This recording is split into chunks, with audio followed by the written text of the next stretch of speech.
ईशा, वरुण, ऋषभ, पायल और विकास 5 दोस्त कैंटीन में बैठकर बातें कर रहे थे। ईशा कहती है, अरे यार, ये हमारे कॉलेज की आखिरी छुट्टियां हैं।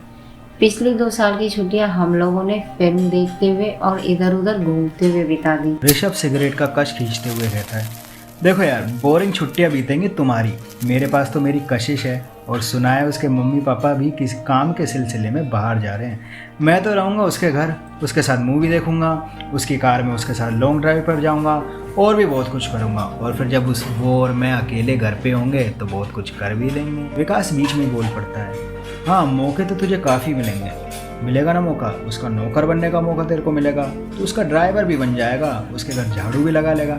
सबको पता है कि वो किस तरह का बर्ताव करती है तेरे साथ। ऋषभ कहता है, अबे विकास, तू रहने दे यार, आज तक तेरे से कोई गर्लफ्रेंड तो बनी है नहीं, ना तेरे से कोई बंदी पटी है। तू तो बात करने में भी शर्म आ जाता है लड़कियों से, और साला हमसे जलता है।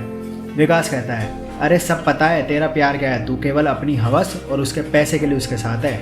ऋषभ को गुस्सा आ जाता है और वो उससे तेज आवाज़ में कहता है, अब तू ज़्यादा बोल रहा है विकास। विकास कहता है, हाँ तो क्या कर लेगा, ये जो तूने मसल्स बना रखे ना जिम जा जाकर, जैसे लड़कियां इंप्रेस कर सकती हैं, बाकी तो तुझ में कोई दम है नहीं। ऋषभ अचानक कुर्सी पर जोर से खड़ा होता है और विकास की ओर चिल्लाता है, दिखाऊं क्या तुझे मेरे मुक्के कदम। तभी पायल बीच में बोलती है, चुप हो जाओ दोनों। बात ये हो रही थी कि घूमने कहाँ जाना है, लेकिन तुम हो कि जब देखे जब झगड़ते ही रहते हो। ऋषभ और विकास दोनों शांति से बैठ जाते हैं और थोड़ी देर तक कोई कुछ नहीं बोलता। फिर विकास कहता है, अब कोई बताएगा भी कहाँ जाना है या फिर चुप ही रहोगे। तभी पायल कहती है, अरे यार वरुण, तुम्हारे पापा का वो बीच हाउस है ना, वहाँ चले, वहाँ सर्फिंग करने में बड़ा मजा आएगा। सुना है वहाँ पर कुछ दूरी पर एक वाटर पार्क भी खुला है। फिर सभी एक साथ जोर देते हुए कहते हैं। वरुण झल्ला कर बोलता है, नहीं नहीं यार, वहाँ नहीं जा सकते, पापा जाने ही नहीं देंगे। ईशा कहती है, जाने क्यों नहीं देंगे? वरुण जवाब देता है, यार मैं जब भी वहाँ जाने की बात करता हूँ पापा से, पापा मना ही कर देते हैं और डांटते हुए कहते हैं, मरने का अगर तेरे को इतना ही शौक है ना तो खुद को फांसी लगा ले, कम से कम आसान मौत तो मिलेगी। बेटा अगर उस घर में गया ना तो इतनी तड़प तड़प कर मरेगा ना कि माँ की मौत के बारे में भी सुनेगा तो तेरी रूह कांप जाएगी। पायल पूछती है, ऐसा क्या है उस घर में? ऋषभ बीच में ही बोल पड़ता है, मैंने सुना है वो बीच हाउस अंग्रेजों के ज़माने से है और उसके आसपास कोई भी नहीं जाता। हर रात वहाँ डरावनी आवाज़ें आती रहती हैं और सुना है वहाँ पर शैतान रहता है।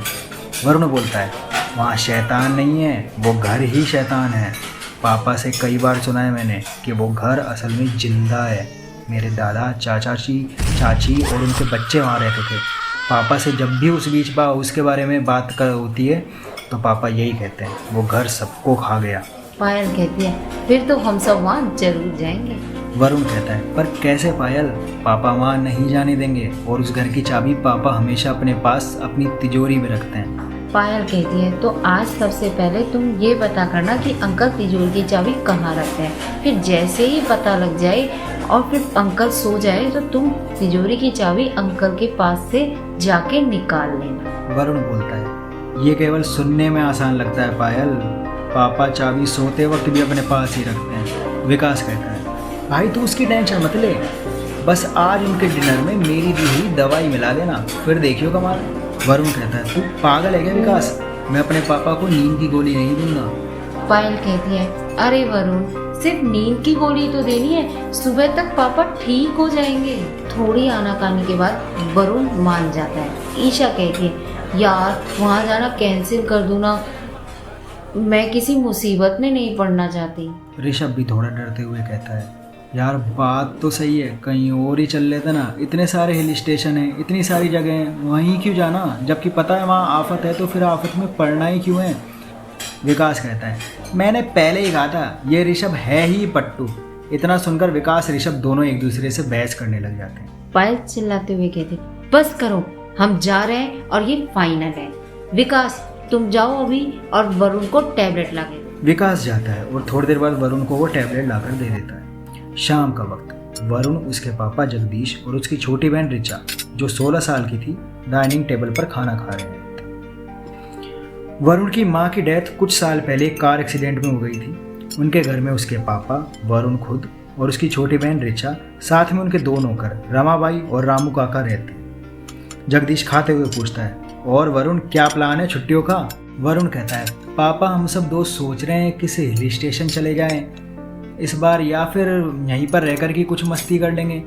ऋचा बोलती है, अगर तुम कहीं जाओगे तो मैं भी साथ चलूंगी भैया। वरुण झल्लाते हुए कहता है, हम दोस्तों के बीच तू क्या करेगी? जगदीश बोलता है, ले जाना है यार इसको भी हो सके तो। यहाँ पर रामाबाई और रामू काका है ही घर का ध्यान रखने के लिए, और ये इन 2 नौकरों के साथ बोरी हो जाएगी। इसका तो इनके साथ कोई मन लगना नहीं है वैसे भी। वरुण चुपचाप खाने लग जाता है। फिर थोड़ी देर बाद वो अपने पापा से कहता है, पापा वो पीछे रसमलाई रखी है, आपकी फेवरेट है ना? जगदीश रसमलाई का पैकेट खोलते हुए कहता है, तू लाया? वरुण कहता है, हाँ पापा। जगदीश कहता है, मक्खन लगाने की जरूरत नहीं है यार तेरे को, जितने पैसे चाहिए तू ले लेना। जगदीश रसमलाई वरुण और ऋचा को देने लगता है। दोनों ही मना कर देते हैं क्योंकि ऋचा को रसमलाई पसंद नहीं, और वरुण बहाना बना देता है कि उसने शौक पर ही काफ़ी सारी रसमलाई उसके दोस्तों के साथ खा ली थी, तो इसलिए उसका मन नहीं है। असल में वरुण ने उस रसमलाई में ही नींद की गोलियां मिलाई हुई थी। जगदीश रसमलाई का पूरा डिब्बा साफ करने के बाद कहता है, बस बहुत खा लिया, अब तो बस सोना है मुझे, कल मुझे शहर के बाहर भी जाना है।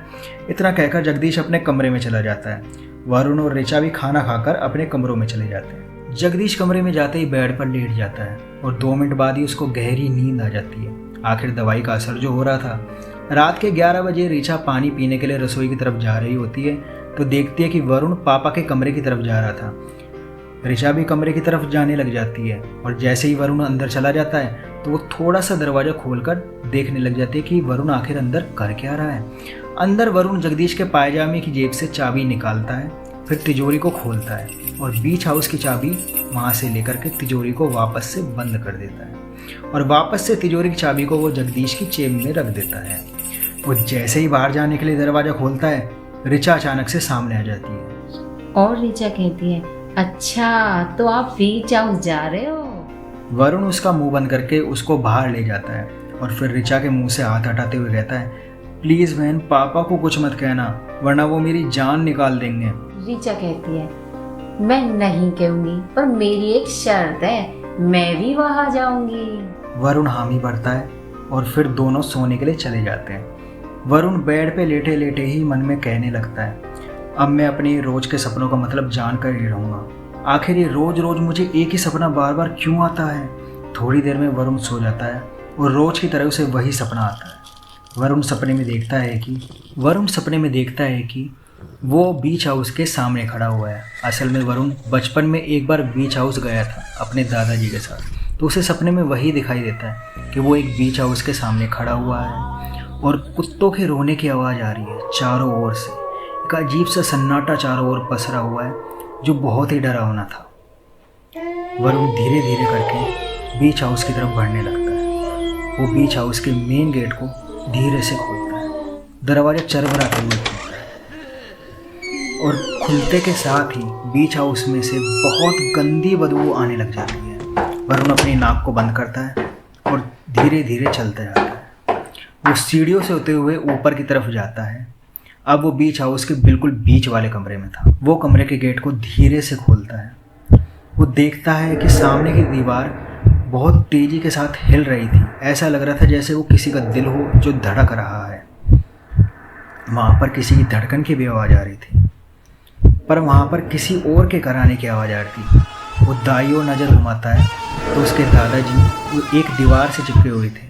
वो दीवार काफ़ी गंदी थी और उसके दादाजी को किसी पेड़ की टहनी से बांध रखा था। असल में वो किसी पेड़ की टहनियाँ नहीं, वो किसी नसों की तरह लग रही थी। ऐसा लग रहा था वो किसी इंसान की नसें हैं जो उन दीवारों में से ही निकली हुई हैं और उन्होंने ही उसके दादाजी को बांधा हुआ है। वो पेड़ की टहनियाँ सी नसें उसके दादाजी के मुंह, हाथ, पेट सब जगह अंदर तक घुसी हुई थी। उसके दादाजी की अंतड़ियाँ बाहर आई हुई थी और उनके मुंह से भी खून आ रहा था। वो बुरी तरह से कर्राए जा रहे थे। दादाजी कर्राते हुए वरुण से कहते हैं, वरुण मुझे मुक्त करा दे बेटा, मैं ये दर्द और नहीं सहन कर सकता, मुझे मुक्त करा दे। पर वरुण को तो जैसे कुछ सुनाई ही नहीं देता। वो एकटक सामने की दीवार को बस देखे ही जा रहा था। तभी अचानक से वरुण के बाएं कान में एक डरावनी सी आवाज़ आती है, हाँ वरुण, बचा ले अपने दादा को, आ जाओ यहाँ पर, बचा सकते हो तो बचा लो अपने दादा को, मुक्त करा लो इन्हें मेरी कैद से। आ जा वरुण, अगर हिम्मत है तो आ जा।